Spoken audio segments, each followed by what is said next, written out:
for being online and tuning in for this webinar. Today, what we are going to be covering is the topic of today's webinar is redefining your infrastructure with Linux workloads. And the speakers of the day today, we have excellent speakers lined up. We have 5 speakers today. So we'll have a quick intros. I'll go with myself. My name is Praveen Kumar. I'm a CVP at Quadrant Technologies. I'm based out of Minneapolis. So I bring in a rich 27 plus years of experience. All of that pure experience is purely on Microsoft technologies. So I would request my colleague and friend from Microsoft, Sunish, to introduce himself.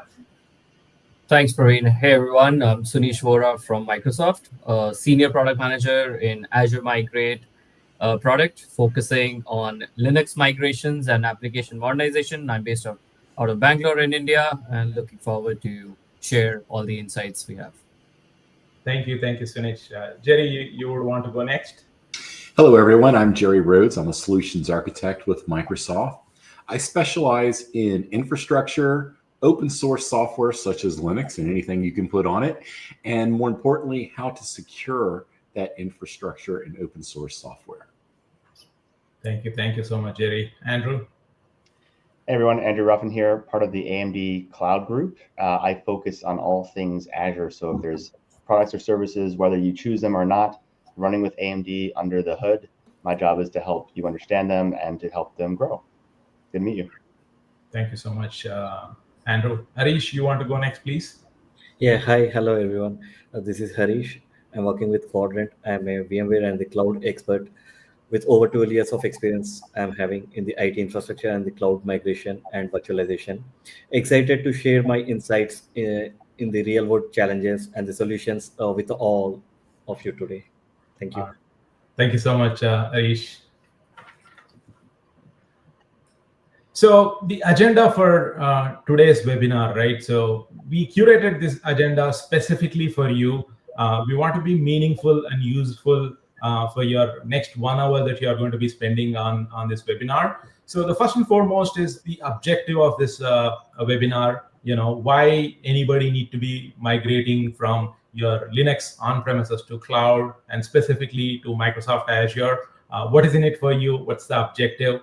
And then what are the key advantages when you are migrating? And any migration has to start with security, because security is the key part of any migrations, because if you're not considering the security, so we may run into a lot of issues. So how does Azure help us, plan that security? Very specifically, we'll delve into that particular thing. But at the same time, you have a massive workload. You're trying to migrate this over to Azure, right? So the flexibility, the scalability, the cost efficiency, as well as the performance is also very, very important when you are doing the migration. So how do we do that?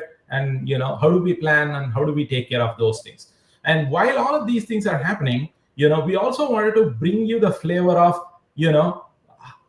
some real-time challenges. Okay, so there are a lot of varieties of scenarios, especially if you are working in a banking and finance, if you are working on a manufacturing industries, or if you are working on a healthcare. There are a lot of infrastructure that's sitting on the Linux workload. But what type of those real-time scenarios that you run into, and then how Microsoft and Quadrant and AMD will solve some of these challenges, and we will thread that to some of the real-time challenges that we have faced. And then we will end with a couple of other topics, which is why Quadrant, right? So how Quadrant can come in and then help you guys accelerate and modernize and migrate Linux workloads into Azure. And then we'll summarize with some resources, some useful resources for you. You can take a screenshot of those QR codes and then download those documents and then do a reading further. So of course, at the end, we will also have some question and answers.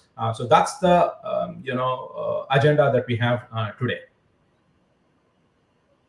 So we'll start off with why migrate. What is on-premises versus Azure? So, and what are the benefits that you would see? I think there are like 3 or 4 important factors to consider when you are migrating from on-premises to cloud. The first and foremost is the infrastructure. So, there are a lot of aging infrastructure that is sitting out there. It needs a lot of maintenance, a lot of patching, and a lot of upgrade. And then, these days, with the data and AI coming at a rapid speed, so your deployments has to be so fast that you should be able to spin up the workloads and should be able to serve all of your business needs pretty fast. And then innovation is also another important factor. So considering all of these things, Azure is the right platform. And then we are going to be talking to varieties of scenarios on what do you see at on premises, what cloud paths and cloud migration journeys that you would take care, and then how Azure will help you. So I will request I'll request friend at Microsoft, Sunish, to take through the next slides. Sunish.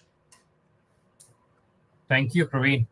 So one thing we hear from industry leaders like you is that business agility is definitely top of the mind. Agility and intelligence to really embrace that change and stay ahead of the competitors, like Praveen also mentioned.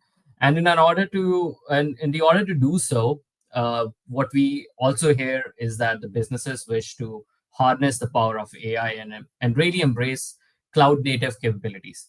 In fact, by end of 2025, more than 90% of all the companies will embed AI. And as Gartner says, more than 95% of all new initiatives will leverage a cloud native approach. At the same time, present day realities pose a challenge.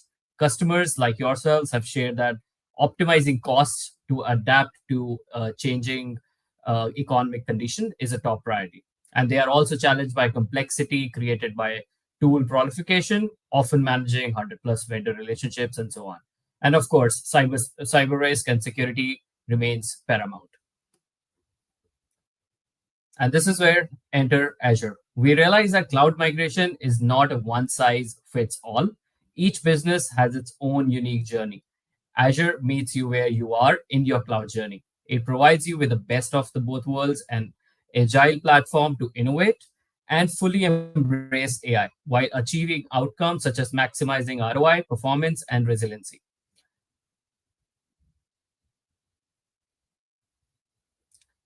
So migration to Azure is the path to having an agile, secure foundation to get you ready for your innovating with AI. We are calling this our migrate to innovate strategy. Migrate to innovate to be secure and AI ready. Let's take a deeper look uh, with that. So being agile and AI ready, you can get the. I think we need to get back to the previous one. Thanks. So being agile and AI ready as one of the business outcome. And here you can get more than 250% ROI using Azure AI and Copilot services. Now secure from code to cloud with more than 200% savings by consolidating security solutions, get unmatched performance and ROI with a platform purpose built for all your workloads. And here you achieve more than 300% ROI with Ubuntu on Azure. There are also links available for these studies as well. Now, at Microsoft, we recognize the importance of open source in really transforming your software development and its role as a significant differentiator for the organizations. We are deeply committed to helping our customers to achieve more and innovate faster through the open source. Open source is at the core of everything we do at Microsoft, from contributing to the open source ecosystem to building tools and processes to make it easier for developers to use, contribute, and release open source softwares. Some of our widely adopted and vibrant developer tools and frameworks, such as GitHub, Visual Studio Code, and .NET, are open source. And Microsoft is consistently one of the top open source contributors, with over 60,000 developers active in GitHub and leading contributor to Kubernetes and CF ecosystem. To further demonstrate our commitment to open source and its integration into our services, let's take a closer look over here, where Azure really stands out as a platform for Linux and open source. And here are several reasons you can see why. Linux is most widely used operating system in Azure, with over 65% of customer cores in Azure running Linux-based workloads already. Hundreds of Microsoft's own services run on Linux in Azure, including Xbox, Microsoft 365, Minecraft, Azure App Service, Azure Kubernetes Services, and many other core Azure services as well. We have now our own Linux distribution, Azure Linux, which is a container host for Azure Kubernetes services that is optimized for Azure and offers enhanced performance, reliability, and security. Lastly, the latest AI workloads such as OpenAI and ChatGPT run on Linux in Azure. Now, for you to choose a path to Azure, there are many ways to get to Azure. You can do it yourself through a tool such as Azure Migrate, which is what we will also talk about more today. You can also use available guidance and automations provided in the form of WAF and CAF, which are well-architected framework and cloud adoption framework. And they help you create landing zones in Azure, which serves as a scalable foundation for shared services. Finally, if you have a preferred partner or wish to get expert help, you can go through the Azure Migrate and Modernize or AMM offering that we have. We also have other offers such as Cloud Migration Factory to cater to simple or easy workloads at scale for free of cost. Sunish, thank you so much for giving us the migration paths. Next segment of our webinar today is to talk on the security. So as I was saying, right, so security is the center portion of any migration strategy. So some of the challenges that you may have seen with your on-premises is that you have a physical servers, so it requires some access controls to be managed physically on those servers, and then one of the important or maybe a frustrating challenge that everybody would see is the manual patching and updates. And then you obviously would have a lot of outdated firewalls and a lot of outdated antivirus. So how do you take care of all those things? But I think these days, with Azure coming into the picture, everywhere you go, the architecture has to be the zero trust architecture because the intruder can come at any point in any scenario. So we want to make sure that it's all of your applications are fully secure. So how do we implement that zero trust architecture? And then how do we bring that defender for cloud? And then how do we ensure that there's a conditional access, even though you have access to the application, but then only certain portion of the application you are allowed to see, another portion of the application you are not allowed to see. And then how do we ensure that multi-factor authentication, right? So if you go to any websites these days, you are asked to enter the first name and last name, but then it'll also send your one-time password on your mobile phone to do that double trust that you want to. And they want to ensure that it is you that you're actually logging into that website or an application or a server. So how do we do that in a real-time scenario with Azure coming into picture? And like I was saying, if we do not take care of the security, all of our applications will run into a risk. And then this is where I will request my friend here, Jerry, to talk about some of the security scenarios and aspects and how Azure can help. So Jerry, please help us with the security portion here. Thank you. Thank you, Praveen. Back in November of 2023, we launched the Secure Future Initiative, or you may hear it called SFI. And it really has three pillars: secure by design, secure by default, and secure in operations.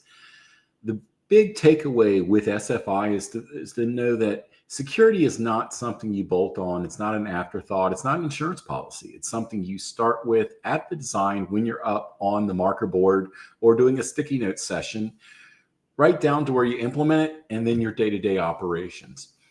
SFI represents Microsoft's commitment to security leadership, where SFI integrates security across all aspects of Azure's services. It offers a plan to put strong security practices in place.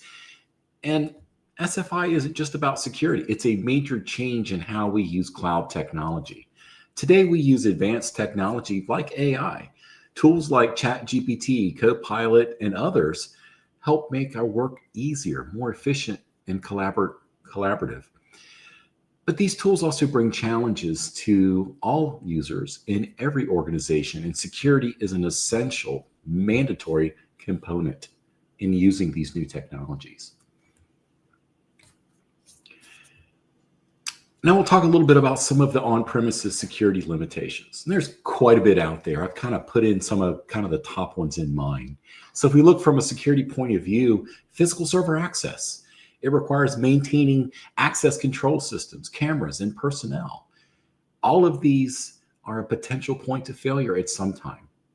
I actually was working one time where we had a camera system set up. Someone just went over and unplugged it. Didn't get caught. Walked into the data center. So those are things to think about.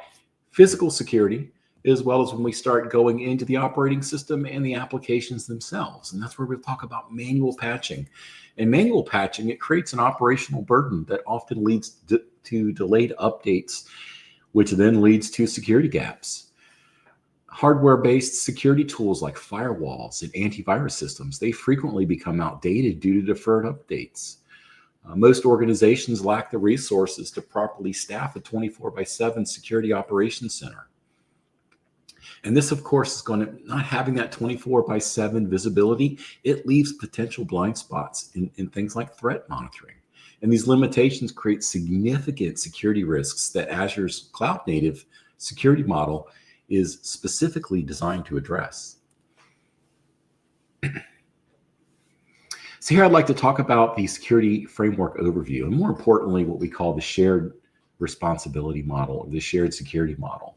So you can see on the slide, we talk about everything from SaaS right down to on-premises. And with on-premises, you are responsible for everything.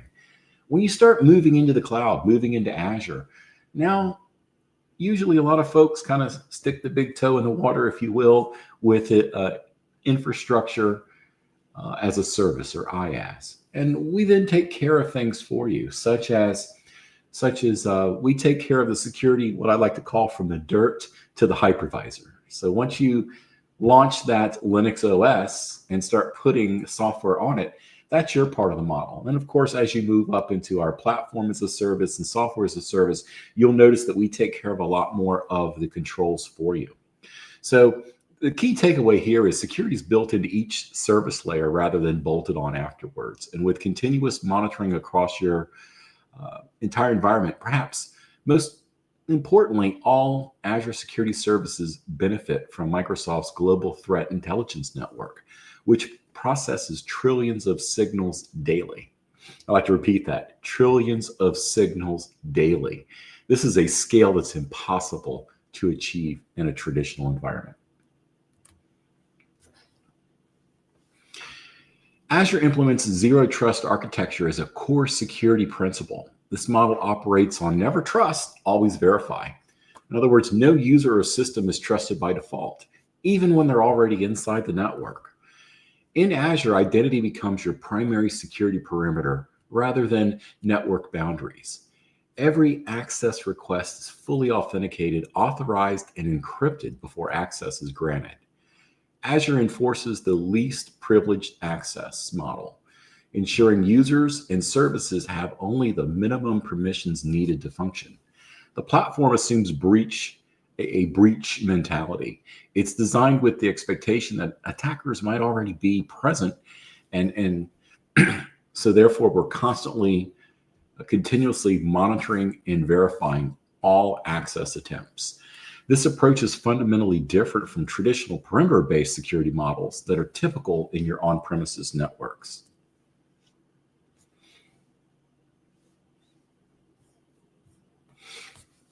Microsoft Defender for Cloud is Azure's comprehensive security management platform. It continuously monitors your Azure resources and automatically identifies misconfigurations and vulnerabilities before they can be exploited. Key capabilities include adaptive application controls that use machine learning to recommend application whitelisting based upon your specific workloads, and there's just-in-time VM access that eliminates persistent administrative privileges. This is going to drastically reduce your attack surface. Defender for Cloud provides actionable security recommendations with detailed implementation guidance that is customized to your environment. This automated approach to security management eliminates many of the manual processes that are required in on-premises environments. This is going to improve both your security posture and your operational efficiency. Microsoft Sentinel is Azure Cloud's native SIEM tool, and that stands for Security Information and Event Management Tool, as well as SOAR, which is Security Orchestration, Automation, and Response Platform. It addresses one of the biggest challenges in on-premise security, which is building and maintaining an effective security operations center, or what's also commonly known as a SOC. Sentinel collects data at cloud scale across all users, devices, applications, and infrastructure. And it can actually be extended to both your on-premise environment, as well as if you have workloads running in other clouds. We can extend it there as well. It uses AI to detect threats that would be impossible to catch manually. By doing this, it's going to reduce something that's known as alert fatigue, which alert fatigue is really a lot of false positives or a lot of noise. And we get that noise, we tend to get used to the noise, kind of like white noise, if you will, in the background. That being said, by having AI in there to detect these threats, it actually goes in between the noise, finds something actionable, and then alerts you. The platform's SOAR capabilities enable automated incident response through customizable playbooks. This is going to reduce your mean time to remediate threats. The automation handles routine incidents, allowing your security team to focus on more complex threats. Unlike traditional on-premise SIEM solutions that require massive hardware investments and constant fine-tuning, Sentinel scales elastically based on your needs without any infrastructure or management overhead. The platform integrates seamlessly with both Azure services as well as third-party solutions. It provides a unified security operations view that's extremely difficult to achieve with traditional tools that are out there. Microsoft Purview, this is a really neat tool. It's Azure's unified data governance and risk management solution that addresses a critical security challenge that traditional environments often struggle with. And that struggle is usually maintaining visibility and control over sensitive data. Think about how many times you've had to go through and classify data. And this is something you really don't want to get wrong. And this is where Purview comes in. Purview automatically discovers and classifies sensitive data across your entire data state. You can even extend it to on-premise databases as well as multi-cloud environments and SaaS applications. The automated discovery, it provides a unified map of your data landscape that's really impossible to do manually. The platform visualizes data lineage. It shows how your data flows across your organization, which helps identify potential security gaps and compliance risks. Purview's sensitive information scanning employs AI to detect and classify data like PII, financial information, healthcare data. And what really makes Purview particularly powerful is its integration with other Azure security services. For example, it works with Microsoft Defender for Cloud to identify security risks in your data scores. And it works with Microsoft Information Protection to enforce consistent security policies across all of your data.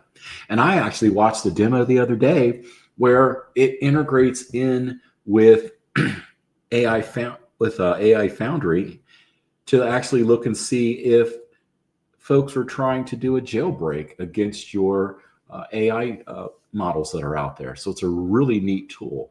And in traditional environments, this level of data governance is typically going to require multiple disconnected tools. And you kind of have to put them together yourself. Whereas with Purview, it's one tool, one pane of glass. And like I said, it integrates with other tools like Defender for Cloud. So if someone's trying to jailbreak, not just get into your Linux OS running on a virtual machine, but if you're running machine learning models and somebody's trying to jailbreak that application, between Purview classifying the data, it can also alert via Microsoft Defender for Cloud that someone's trying to jailbreak and stop them in their tracks.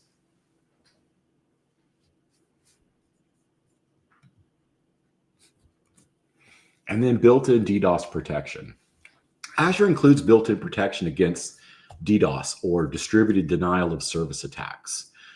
These are one of the most common threats that many organizations face. A DDoS, really, its job is not really to deliver malware. It's really to cut your customers off from your application. It's meant to cost you money. In on-premise environments, DDoS protection requires significant investment in specialized hardware and bandwidth, because you also have to process the legitimate traffic. You don't want to take down if you're an online retailer, you don't want to have to take down your store or have the attackers take down your store. So Azure provides basic DDoS protection for all services at no additional cost. And this is the basic DDoS protection. Of course, if you're looking for that 24/7 and remediation reports and being able to work in with that group, there is an additional layer that you can do, which is the DDoS IP protection. Otherwise, DDoS network protection is that advanced version. Otherwise, going with DDoS IP protection, that's going to really protect you at the layer 4, layer 3, layer 4 level.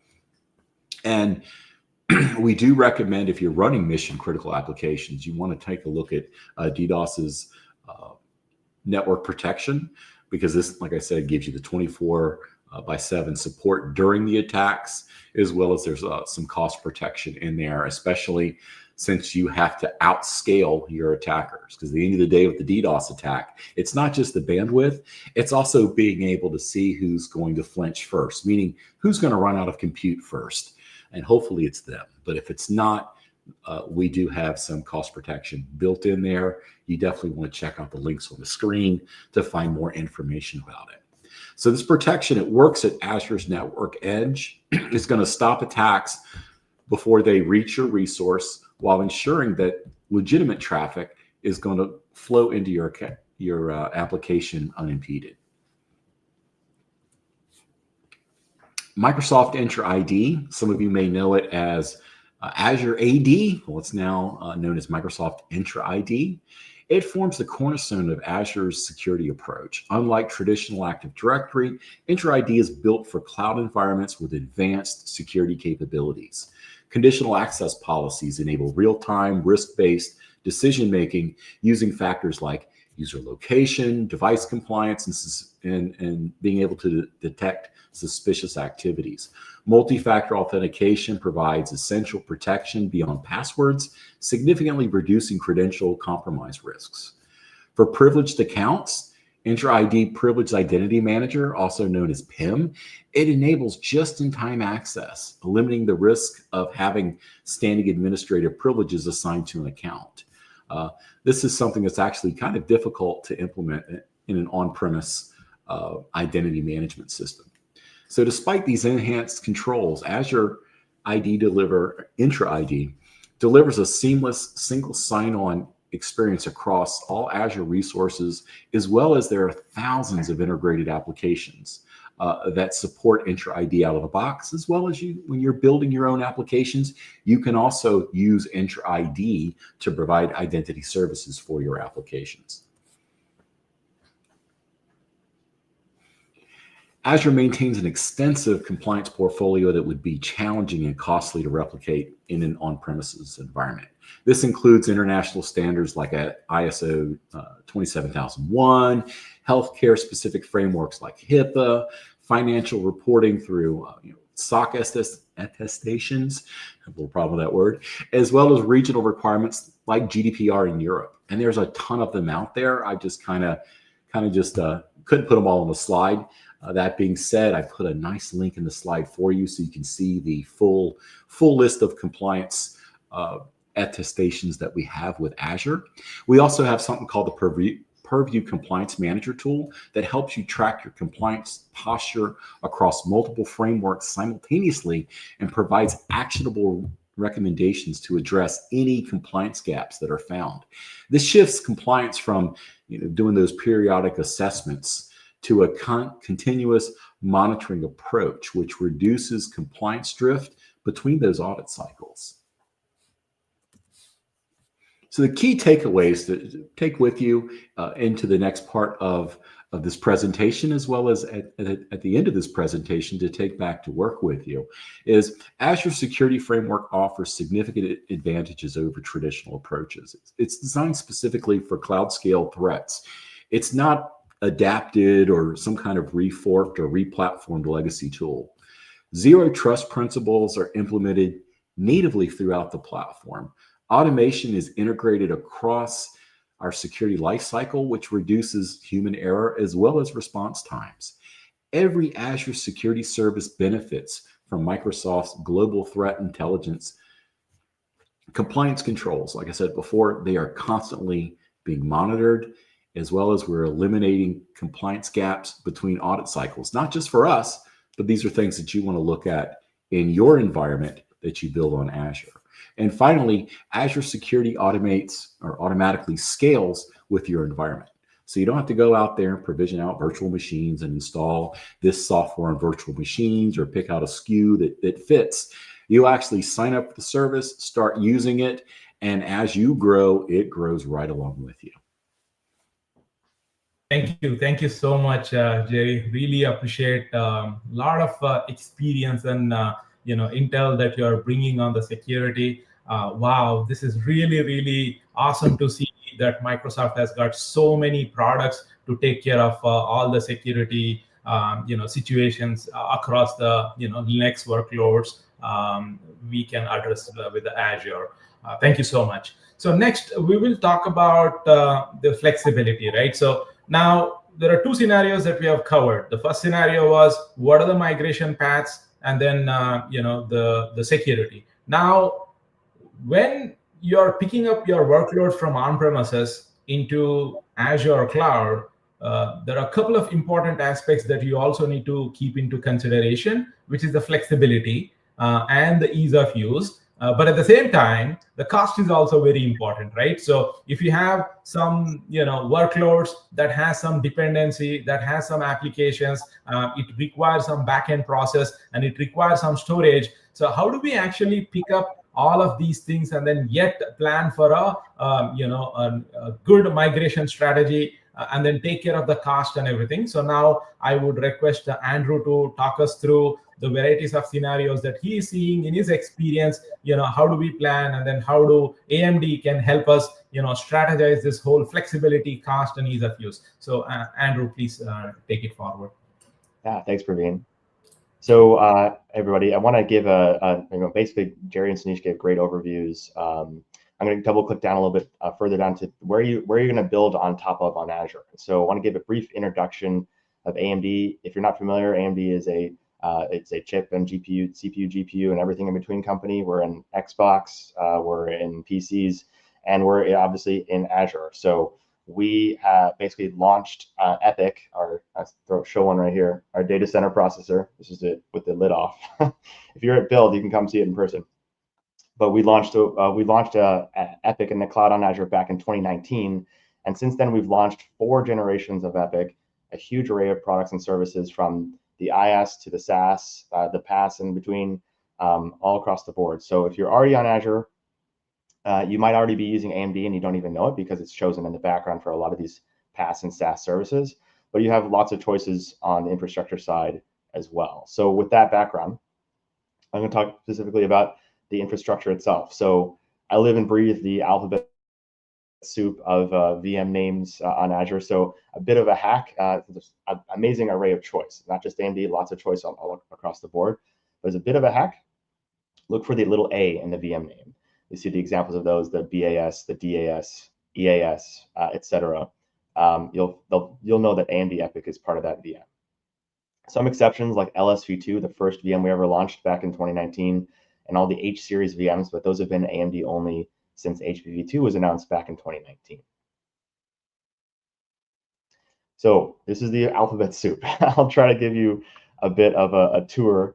I've categorized them by the type. As you can see, there's a huge array of flexibility, scalability, and cost built in these, from the most basic workloads you might deploy on the B burstable series that have kind of variable performance but are usually quite cost effective, to the most advanced supercomputers in the cloud, basically with the H series. So do a quick run through. I'm going to focus going ahead on the D, E, and F, which are likely the most popular, or we see in our experience, the most popular infrastructure choices, and often power quite a few of the PaaS and SaaS services that you're using day in and day out, or considering using on Azure.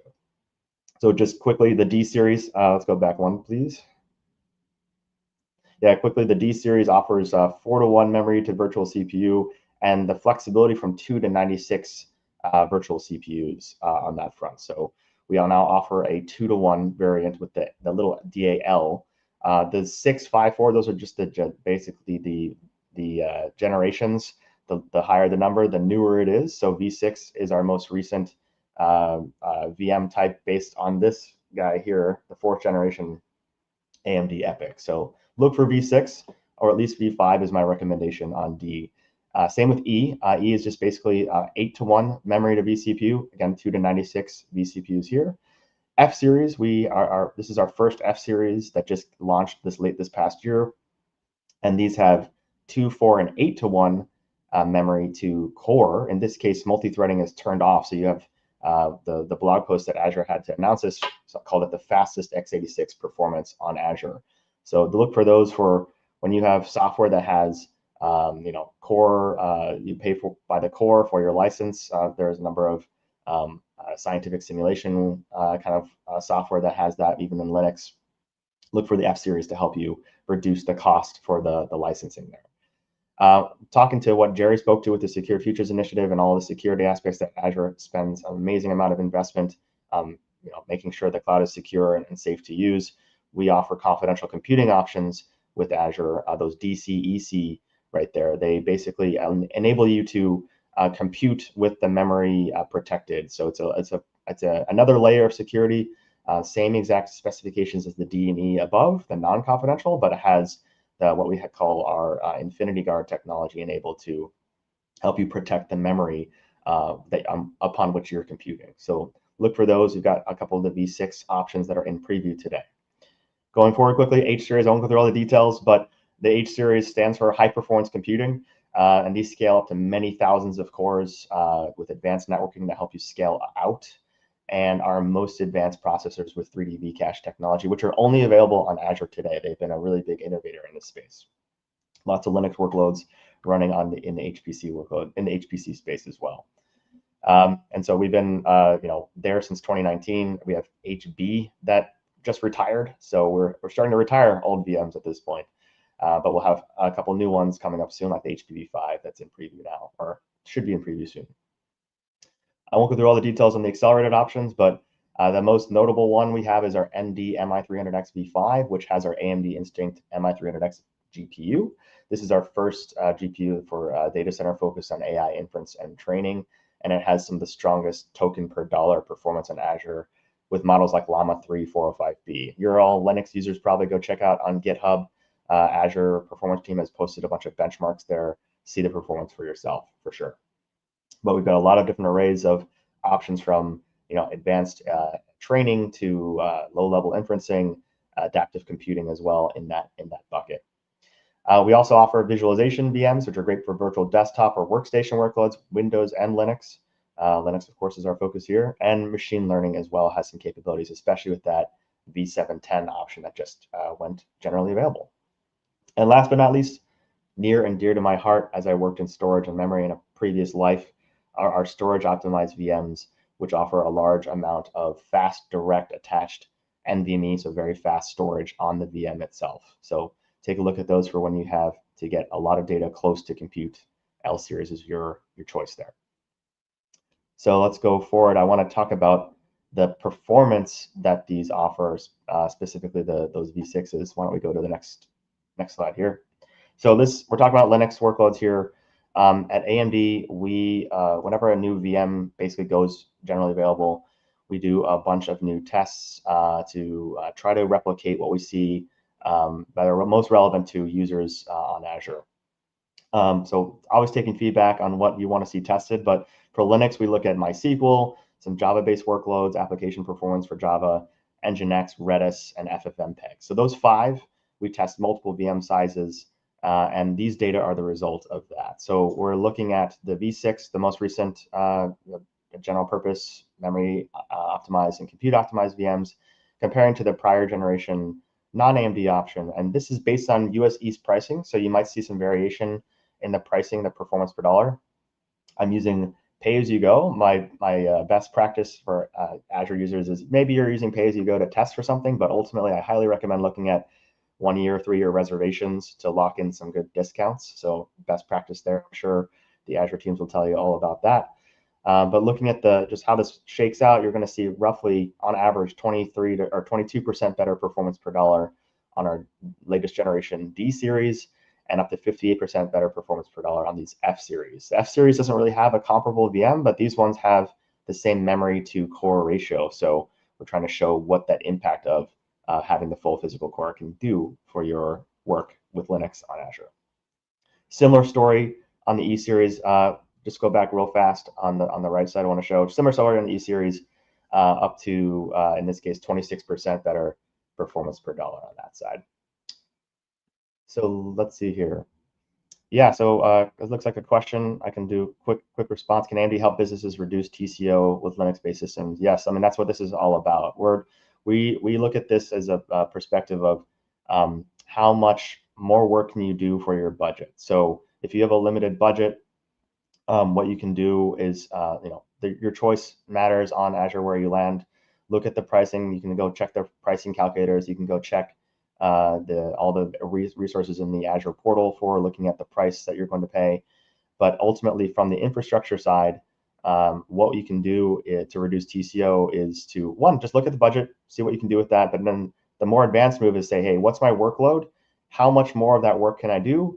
Could I reduce the number of VMs I need? Or could I reduce the size of the VM, go from a 32 vCPU to a 16 vCPU? Because the newer generations of processors let you do more for less. So yeah, I'd say absolutely AMD can help with that TCO reduction story. Let's go forward one. I just want to show a quick, I didn't test Postgres in the previous one, but I want to show specifically Postgres. This is the most popular database for developers. Here at Microsoft Build, there's a ton of interest around Postgres. The team is great. Azure has done amazing work bringing contributors from the Postgres open source world into Microsoft. Lots of great developments there. Just want to show you what the performance can do by choosing the AMD option on the V6. We're looking at memory optimized in this case. This is a throughput test. So the performance per dollar here, again, US East is the source here. And we're showing up to 24% better performance per dollar on the 16 vCPU and 27% better performance per dollar for the 8 vCPU option. So for Postgres, for Linux general purpose workloads, definitely consider AMD. You can take my word for it, but go test it yourself. I'm happy to help with the various testing and POC options. Looks like there might be another question potentially. Yeah. So I think there was one question from Susie. So she's asking how is AMD enabling cost-effective scaling for startups and SMBs adopting Linux? Yeah, so it kind of comes down to this similar story as before. Really, it's all about looking at the price of the infrastructure you're choosing. Certainly, if you're doing managing your own infrastructure, choosing the VMs, the pricing is pretty clear there. So yeah, for startups and SMBs, maybe you're starting with infrastructure as a service because sometimes it can be a little bit less costly up front. Ultimately, you're probably going to want to transfer to the PaaS and SaaS options at Azure because it helps make your life easier as a startup or a SMB that you don't want to manage your infrastructure. And that's why you look at the cloud. I'd say that generally speaking, the AMD option, when you can choose it, will help you scale up your business for fewer dollars. So take a look at that as an option. Super. Yeah. Thank you so much for answering that question, Andrew. Yeah. So now what we would want to do is that we would want to take some real-time scenarios, real-time challenges that are related to on-premises and how all of these challenges will be addressed in the Azure environment, right? So you would be surprised. So yeah, even today, there are large organizations still using the data centers.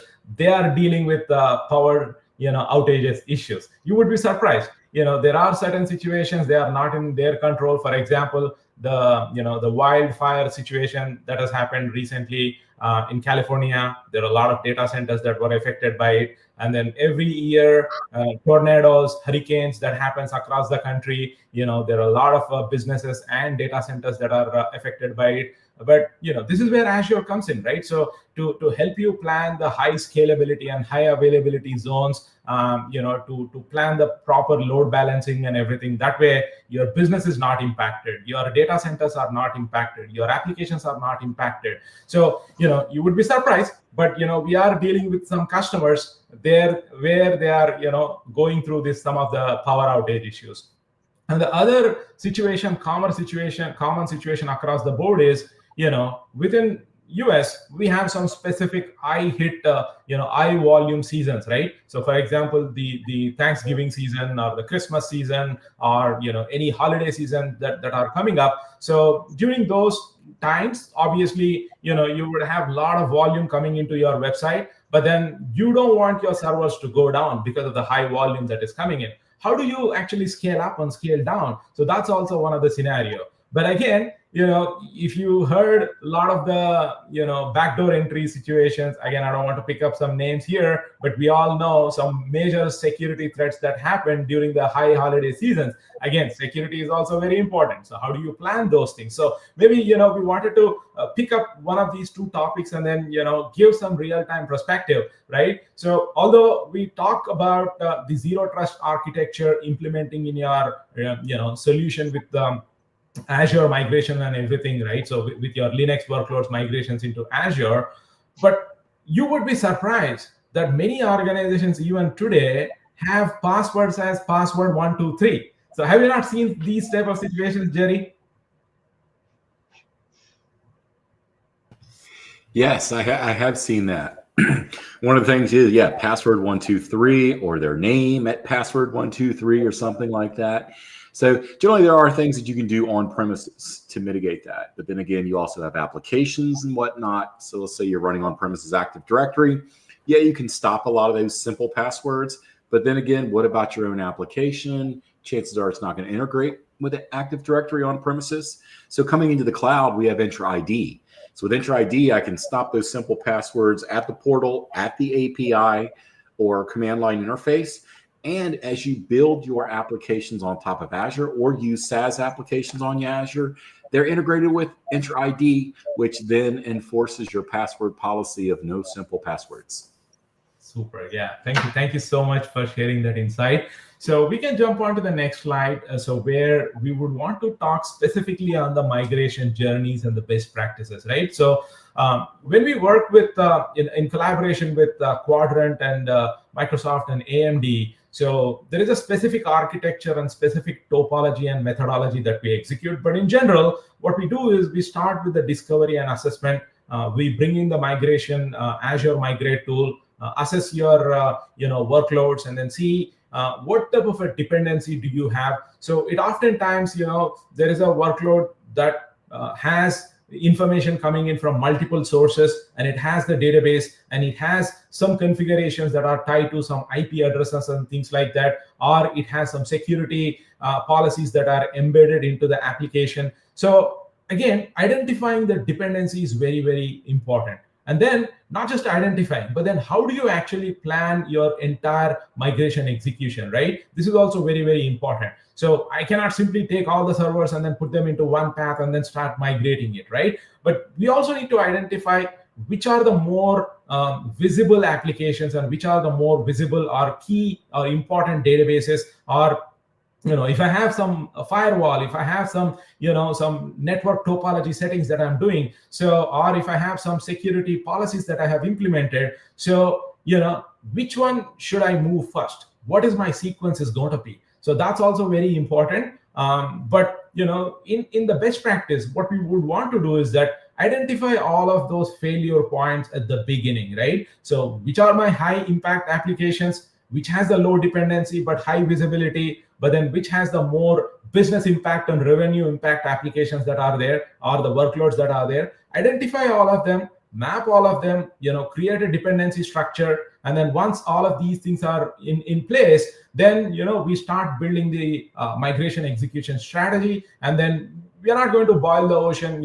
If you have like 100 workloads that needs to be migrated from your data center, from which are running from Linux or Postgres or other workloads, and then moving into Azure, we'd have to start off with maybe a pilot migration or a blueprint of this migration to show you that this is actually successful. And then once that is done, then then comes your optimization and performance monitoring. And then do you need to skew it up or skew it down? And then of course you have to look at your cost center, your Azure monitoring to see how your consumption is going on, and then set the right policies, right notifications and alerts into your system. So some of the tools that we use is obviously there are Microsoft given tools, Azure Migrate, and then Azure database migrations. There is a DMS service and some of these tools that we use. But then at Quadrant Technologies, we have our own proprietary tool called QMigrator, so which actually migrates any type of a database from your on-premises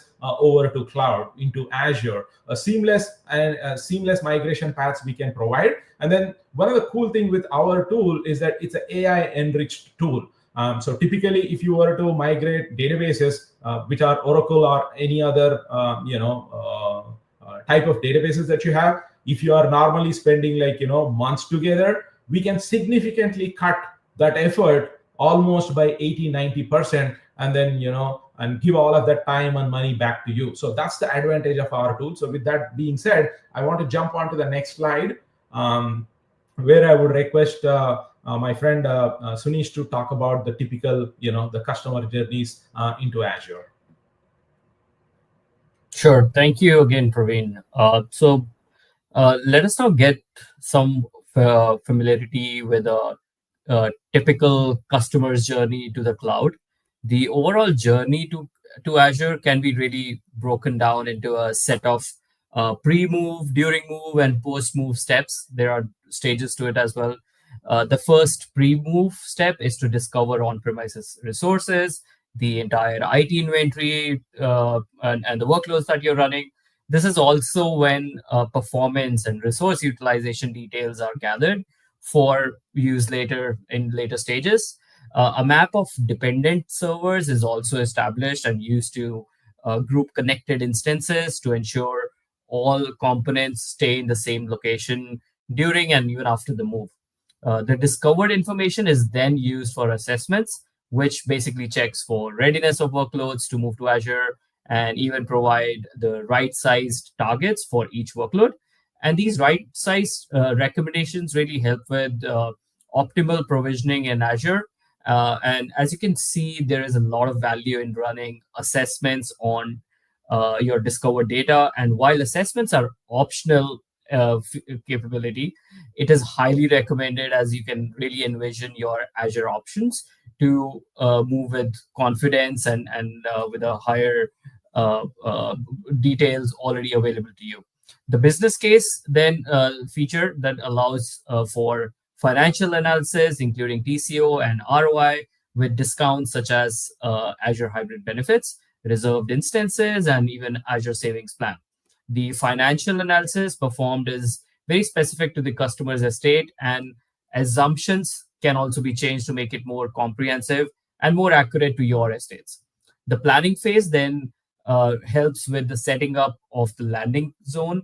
Planning also consists of the creation of a phased approach, basically waves, or plan to move to Azure, as all resources may not be ready to move it at once, and some of them have a dependency to really move it all together. After a plan is created, typically a customer would be ready to move in those iterative waves. And once in Azure, they can also test their deployments and cut over to production at their pace and decide to modernize or stay migrated as they wish to. And so let's try to make it real by seeing how you can take the first step into Azure with Azure Migrate. Azure Migrate here provides customers with a one-stop shop for all their needs. Customers can leverage Azure Migrate to discover the environment, build a business case, assess it for the right cloud targets, build the right cloud plan, and then finally migrate and modernize their workloads to run on Azure. Azure Migrate can also help with the lift and shift of virtualized and non-virtualized servers to Azure VMs for migrating database workloads. Part of their application, customers can leverage database migration service, DMS. For web applications, tooling really helps migrate applications to Azure App Service Native, Azure App Service Containers, or even AKS. And for onboarding the applications that go onto the Azure Local or Arc Center, they can leverage the Azure Arc.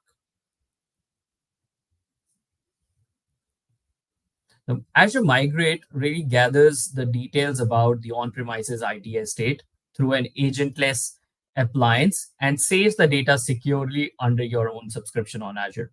This low-touch method is least intrusive, and only the customer has access to the discovered data, which will be used during the next steps, such as assessments, business case, migrations that we talked about. Azure Migrate is, like we've seen, it's a one-stop migration modernization tool, which kind of covers all aspects of your movement to Azure. You get to assess the readiness to move to Azure with details on changes for a right side SKU, whether IaaS or PaaS target, dependency mapping, which really helps you with co-located, connected resources that need to stay within close network proximity to ensure optimal performance and cost even after migration. The business case feature provides overall saving estimates, TCO benefits for you to understand whether it makes sense for me to move from where I am to Azure and see the cost savings over a period of time. And of course, it's a change for you to move from capex to opex model. So all of that is also covered as part of a business case. Now, assessments and business case features really come together and they cover the technical and business angles of your IT estate to provide a comprehensive view that you can take to your decision makers to decide to move to Azure really with confidence. So recently, we have also enhanced some support for our open source software and workloads. So, like we have already talked about this, the Azure Migrate. When you land on Azure Migrate, this is how it looks like. The entry, we have the discovery, assessment, plan, migrate, and of course, you are also able to understand whether you want to move to PaaS or other targets for your and what that TCO or the ROI benefit looks like.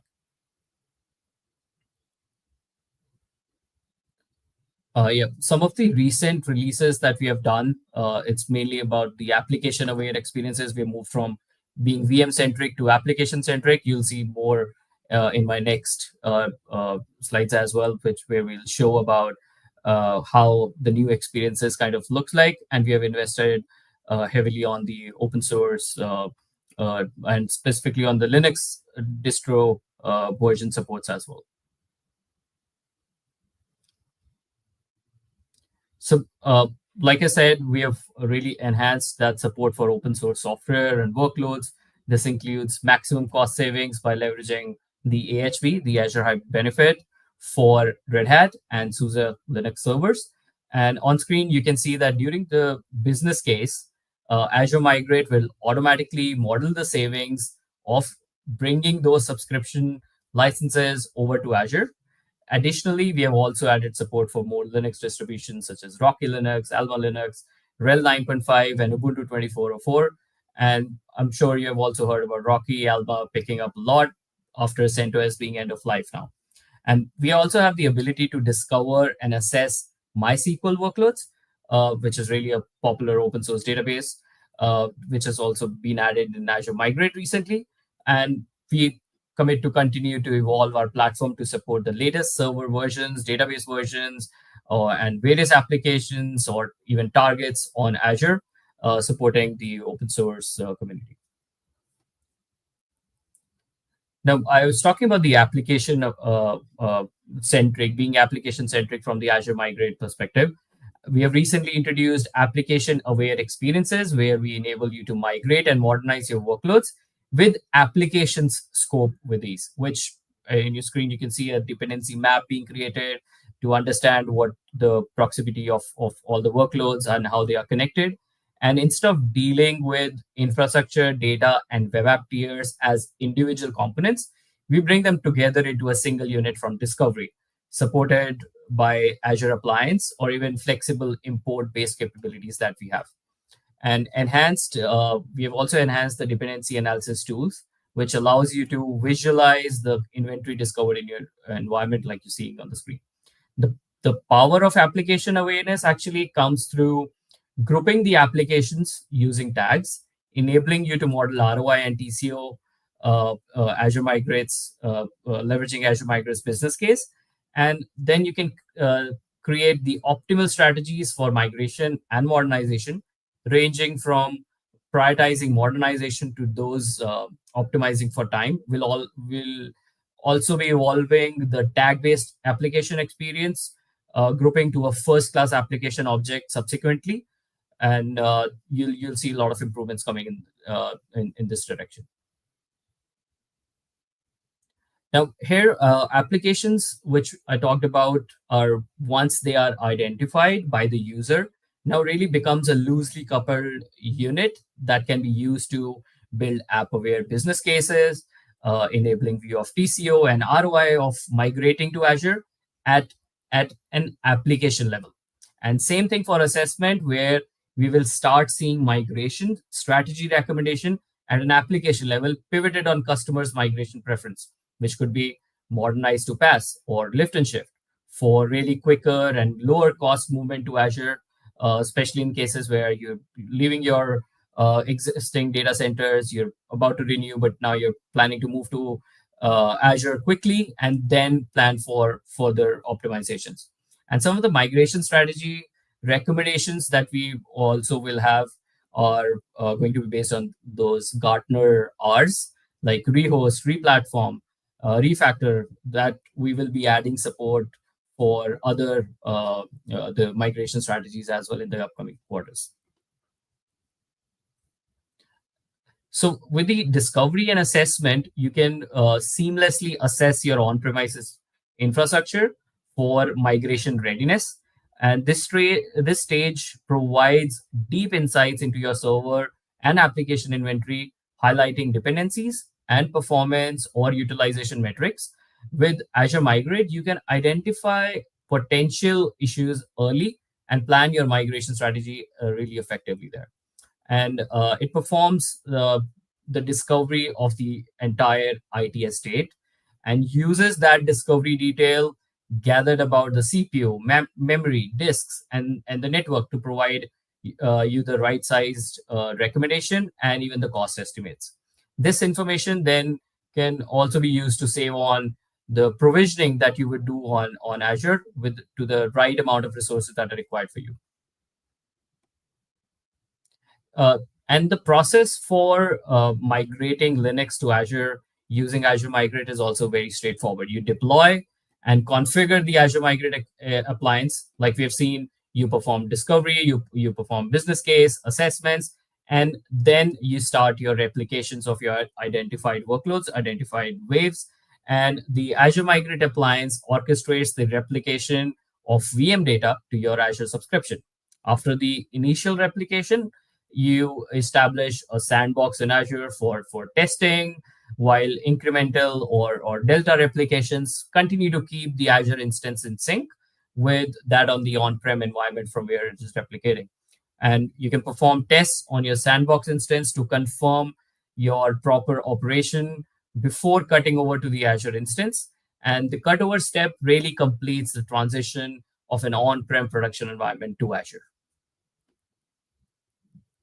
Now, once you're on Azure, of course, there are some post-migration considerations that we have where maybe you can think of how you can enable the Azure Arc or Azure Monitor. I think we can move to the next one very quickly. Yeah, so you can enable Defender for Cloud. You can enable Azure Monitor. So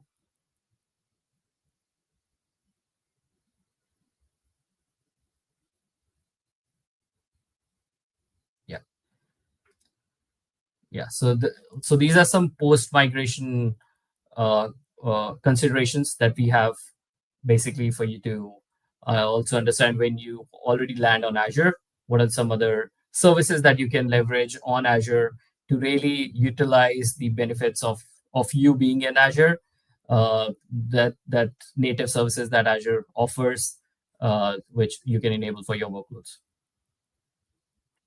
And here, like we have discussed, some of the key takeaways, we are now having that application-centric views to help you plan your migration better for your entire application views. And we have expanded the OSS coverage with newer Linux distros, and even adding MySQL to the mix for your discovery, business case, assessments, and so on. And of course, some of the expanded capabilities for the Azure Arc and Azure Local that has been recently added there. So, awesome. Thank you so much, Sunish, for sharing good examples and a lot of useful information, especially on planning the migration paths and everything. So thank you so much. So I think our objective in today's webinar was to give you our point of view on the migration strategies from Linux on-premises over to Azure cloud.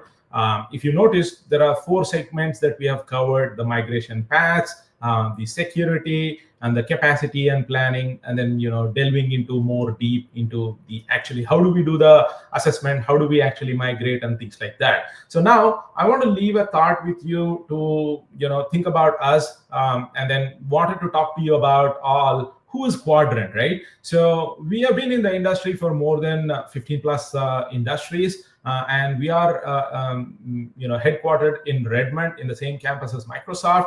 And one of the key important thing I want to highlight is that, if you look at in the center, we have 100% customer retention rate. That means that any customer that we work so far, we have been continuing helping with that customer for the last decade or so. So that shows our delivery commitment and delivery excellence that we bring it to the table. And then we have more than 3,000 plus employees, our professional. And one other important thing I want to highlight is more than half of our resources are certified on varieties of Azure stack, infrastructure stack, database and AI stack. So there are a lot of certifications that we have. So next slide, please. So you may be asking, like, why Quadrant Technologies in collaboration with this trio combination, right? So Microsoft, Quadrant, and AMD. So why, we are the right people for any of your Linux workload migrations, right? So we bring that experience. So we have done, hundreds of migrations. We understand the complexities. It's not that, we don't know what we are doing and then we are learning along with you. So that's not the story here. So we have done hundreds of migrations. We bring that rich experience. And then we are also, AMP enabled, and then we are also ESIF a partner for you. What that means is that if you are thinking of migrating, if there is any funding that's required from Microsoft, so we'll work with Microsoft, we'll get that funding, we'll put back into the project. It's a win-win situation for everybody. And then we also are a global reach. That means, if your business is operating in multi-country, multi-regions, so we have our resources to help you, plan your migrations, go-live strategies, and things like that. And then we are also aligned with Microsoft strategies and AMD strategies. If AMD is coming up with a new flexibility, if Microsoft is coming up with some changes in their Azure Migrate tool, so we are quickly adapting those changes within our implementation and our solution, and then we are bringing all of this back to you. So that's an advantage that we bring it to you. So next slide, please. So as a takeaway, right? So what we would want to offer it to all of you is, if you think whatever that you have seen and learned so far is actually resonating with your business, and if you want us to engage to do a free, discovery and assessment, so please scan this, QR code. We will be providing a complimentary, discovery and assessment for your migration. And not just that, we will also work with Microsoft and AMD, and then to see if there are any fundings that are available. We'll put that funding and all that back into the project, implementation. And then next slide, please. So these are all some of the additional resources for you to scan. But don't worry, after this webinar, we'll share this PDF file as well. Whoever is attended, you can get a copy of this PDF file. But these are some of the additional resources for you to remember, and if you want to go do a self-learning or explore some of these things, so please feel free to do so. Next one, please. So here, I think, thank you all so much for joining this webinar and then spending 1 hour with us learning about various scenarios that are going into your migration strategies and defining and all of that. So I think we feel we provide the value to you. And then again, if there are any additional resources that you would want to scan, again here, the migration guide, the overall migrate overview, and then pricing is also very important, right? So everybody wants to, before they start anything, they want to know how much it's going to cost if I move my workloads over to the cloud. I think this is also an important thing. We purposefully put that pricing calculator over there. So grab that QR code and then explore all of these things. So we would want to collaborate with you more. And if there are any follow-up questions or anything that you would have, so please send it across. There is an email that we are flashing. So send all of your questions to that email. So we'll be very prompt in responding any of those questions. And even beyond that, if there is any specific environment that you want us to assess and then give you some kind of a migration strategy or a migration approach, we can be more than happy to help you on that. And even beyond, if you have some specific technical questions, you started the migration journey, but then you're unsure whether all of your dependencies are covered in Azure, or if there is any pricing that you need to be adjusting, or if there is any specific thing, I'm using some kind of a firewall setting. Is that firewall setting is allowed in Azure? So you have a more of a technical thing that you wanted to discuss with us. So we can be more than happy to, discuss those questions as well. So any questions that I know we are a little over the time, but any questions that we wanted to flash it on the screen? I know my friends here are doing a good job in answering all of the questions, but is there any question that we can answer in the next 1-2 minutes? Or all the questions are answered? Okay. Looks like we have answered most of the questions. Thank you all so much for joining this webinar. So we were super excited that you are spending some time on this webinar this morning and afternoon. Thank you all so much. Looking forward to talking to you all very soon. Thank you. Thank you, everyone. Thank you, everyone. Thanks, everyone.